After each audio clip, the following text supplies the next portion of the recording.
So dear students, এই ভিডিঅ'টো তেওঁলোকৰ বাবে যিসকলে এইবাৰ হায়াৰ ছেকেণ্ডাৰী পৰীক্ষাত এটা ভাল নম্বৰ লৈ পাছ কৰিবলৈ সক্ষম হৈছে। ইতিমধ্যে প্ৰজ্ঞান ভাৰতী স্কিমৰ আণ্ডাৰত ডক্টৰ বাণীকান্ত কাকতি মেৰিট এৱাৰ্ডৰ বাবে অনলাইন এপ্লিকেশ্যন আৰম্ভ হৈ গৈছে। এই ভিডিঅ'টোত সম্পূৰ্ণ ডিটেইলছ আলোচনা কৰিম। ফাৰ্ষ্টৰ পৰা শেষলৈ নিশ্চয় এই ভিডিঅ'টো চাবা।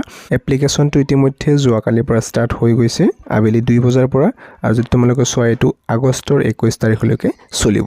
চ' এপ্লাই কৰাৰ পিছত তোমালোকৰ যিসকলে ইলিজিবল কেণ্ডিডেটছ হ'ব তেওঁলোকৰ এইটো 25 আগষ্ট তাৰিখে পাব্লিছ কৰিব লিষ্ট, অৰ্থাৎ যিসকলে স্কুটিবিলাক লাভ কৰিব তেওঁলোকৰ লিষ্টটো ইয়াতে 25 তাৰিখে পাব্লিছ কৰিব। তাৰে পিছত এখন ফাইনেল লিষ্ট পাব্লিছ কৰা হ'ব, সেইটো হৈছে তোমালোকৰ 10 ছেপ্টেম্বৰ তাৰিখে। ইয়াতে কিছুমান জেনেৰেল ইনষ্ট্ৰাকশ্যনছ কৈ দিছে, আমি চাই লওঁ বাৰু। Every eligible student shall submit online application through the designated portal within the prescribed period, অৰ্থাৎ এই সময়সীমাৰ ভিতৰতে এপ্লিকেশ্যনটো কৰিব লাগিব। Application submitted after the closing date shall not be entertained, যেতিয়া ক্লজ হৈ যাব তেতিয়া কিন্তু এপ্লাই কৰিলে নহ'ব, আগতেই কৰিব লাগিব। Application shall carefully fill in all required particulars wherever এভাৰ এপ্লিকেবল, যিবিলাক ডিটেইলছ বিচাৰে তোমালোকে শুদ্ধকৈ ভালদৰে নিশ্চয়কৈ ফিল আপ কৰিবা। The information furnished by the applicant shall be verified with the records of Assam state school education board and other competent authority. যিবিলাক ডিটেইলছ ছাবমিট কৰা হ'ব সকলোবিলাক ভেৰিফাই কৰিব। ভেৰিফাই কৰাৰ পিছতহে এখন ফাইনেল লিষ্ট তেখেতসকলে পাব্লিছ কৰিব। আৰু যদি কোনোবা মিছলিডিং ইনফৰ্মেশ্যন বা এপ্লাই কৰোঁতে ভুল তথ্য দিয়ে তেনেহ'লে সেই ক্ষেত্ৰত এলিজিবিলিটি ক্ৰাইটেৰিয়া ফুলফিল নকৰিলে এপ্লিকেশ্যনটো ৰিজেক্ট কৰা হ'ব পাৰে। ইয়াতে এপ্লাই কৰাৰ বাবে প্ৰথমতে তোমালোক অফিচিয়েল ৱেবছাইটত আহিব লাগিব, তাৰপিছত নিজৰ একাউণ্ট এটা বনাব লাগিব। ইয়াতে নিজৰ যিটো ৰেজিষ্ট্ৰেশ্যন নম্বৰ আছে higher secondary, so' as printed on your HS marksheet, এইটো ভালদৰে তোমালোকে ফুলফিল কৰিবা। ৰোলটো ইয়াতে বহাই দিবা, তাৰ তলত যিটো নং আছে সেই নংটো বহুৱাবা। ফোন নাম্বাৰটো ইয়াতে বহাই দিবা, তাৰপিছত গেট OTPত ক্লিক কৰিব লাগিব, আৰু ফোন নম্বৰ তোমালোকে সেইটোৱে বহুৱাবা যিটো তোমালোকৰ এক্টিভেট হয়, নাম্বাৰটো এক্টিভ কৰা বা চলোৱা। চ' ইয়াতে OTP আহিব, তাৰপিছত তোমালোকে ৰেজিষ্টাৰ কৰি ল'ব পাৰিবা। আৰু তাৰপিছত যেতিয়া ৰেজিষ্ট্ৰেশ্যন কৰা কমপ্লিট হৈ যাব তোমালোকে ইয়াতে এপ্লিকেশ্যনটো কৰিব পাৰিবা। যিবিলাক ডকুমেণ্টছ বিচাৰিছে সেইবিলাক ডকুমেণ্টছো আপলোড কৰিব লাগিব। আৰু ইয়াতে এপ্লিকেশ্যনটো হোৱাৰ পিছত এণ্টাৰ ইয়াৰ ৰেজিষ্ট্ৰেশ্যন মোবাইল নাম্বাৰটো ট্ৰেক ইয়াৰ এপ্লিকেশ্যন, তোমালোকৰ এপ্লিকেশ্যনটো হ'ল নে নহ'ল এইটো তোমালোকে ইয়াতে চেক কৰি চাব পাৰিবা।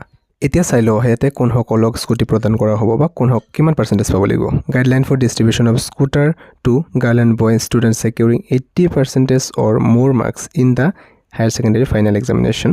চ' যিসকল কেণ্ডিডেটছ ইয়াতে 80% নাইবা তাতকৈ বেছি পাৰ্চেণ্ট পাবলৈ সক্ষম হৈছে হায়াৰ ছেকেণ্ডেৰীত তেওঁলোককহে স্কুটি প্ৰদান কৰা হ'ব।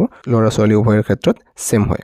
Only students in betterment and reappearance category will not be eligible for the scheme. যিসকল কেণ্ডিডেটছে বেটাৰমেণ্ট এক্সাম দিছে নাইবা পুনৰ আকৌ এক্সাম দিছে, মাজত গেপ পৰিছিল, তেওঁলোক কিন্তু এই ক্ষেত্ৰত ইলিজিবল নহয় বুলি ইয়াতে স্পষ্টকৈ উল্লেখ কৰা আছে। Students must B resident of Assam, অসমৰ স্থায়ী বাসিন্দা হ'ব লাগিব। লগতে কোৱা হৈছে student admitted in institutions outside the state R also' eligible provide they have a valid PRC of Assam. যিসকল কেণ্ডিডেটছে অসমৰ বাহিৰা ৰাজ্যত পঢ়ি আছে তথাপিও এই ক্ষেত্ৰত এলিজিবল হ'ব যদি 80% পাইছে মিনিমাম, কিন্তু তেওঁলোকে অসমৰ স্থায়ী বাসিন্দা হিচাপে পাৰ্মানেণ্ট ৰেচিডেন্স চাৰ্টিফিকেটখন প্ৰভাইড কৰিব লাগিব। It is an application based scheme program, no' offline application will be entertained. এইটো অনলি অনলাইন মোডতহে এপ্লিকেশ্যনটো কৰিব লাগিব। চ' যিসকল কেণ্ডিডেটছ ইয়াতে স্কুটিৰ বাবে এপ্লিকেশ্যন কৰিব তেওঁলোকে ইয়াতে নিযুত মইনা এপ্লিকেশ্যনটো কৰিব নোৱাৰে, কিন্তু যদিহে কোনোবা কেণ্ডিডেটছ এনেকুৱা আছে যে স্কুটিটো নহয় নিযুত মইনাহে কৰিব বিচাৰিছে, চ' সেই ক্ষেত্ৰত কিন্তু স্কুটি নলৈ নিযুত মইনাৰ এপ্লিকেশ্যনটো কৰিব পাৰে। চ' সেই ক্ষেত্ৰত কেণ্ডিডেটছে বেছিভাগ ক্ষেত্ৰতে স্কুটি চুজ কৰাটোৱে দেখা যায়। চ' এইটো ডিপেণ্ড কৰিব সম্পূৰ্ণ কেণ্ডিডেটছৰ নিজৰ ওপৰত। ইয়াতে ৰেজিষ্ট্ৰেশ্যন আৰু এপ্লিকেশ্যন কৰাৰ ফৰ্মটো ডেছক্ৰিপশ্যনত পাই যাবা, তোমালোকে তাৰ পৰা গৈ ডাইৰেক্ট এপ্লিকেশ্যনটো কৰিব পাৰিবা। মন কৰিবা এপ্লিকেশ্যনটো যোৱাকালিৰ পৰা ষ্টাৰ্ট হৈ গ'ল, আৰু এইটো এপ্লিকেশ্যনটো 21 আগষ্ট তাৰিখলৈকে চলিব। চ' এই সময়সীমাৰ ভিতৰত যদি তোমালোক ইলিজিবল হয় তেন্তে এপ্লিকেশ্যনটো নিশ্চয়কৈ কৰি দিবা। ভিডিঅ'টো ইমানে আছিলে, নিশ্চয়কৈ লাইক এটা কৰি ৰাখিবা আৰু নিজৰ ফ্ৰেণ্ডছৰ সৈতে সকলোকে শ্বেয়াৰ কৰি দিবা। প্ৰথমবাৰ আহিলে ছাবস্ক্ৰাইব কৰি ৰাখিবা। কিবা বুজি পোৱাত অসুবিধা হ'লে কমেণ্টত জনাব পাৰা। পুনৰ লগ পাওঁ নতুন ভিডিঅ' এটাৰ মাজত। ধন্যবাদ।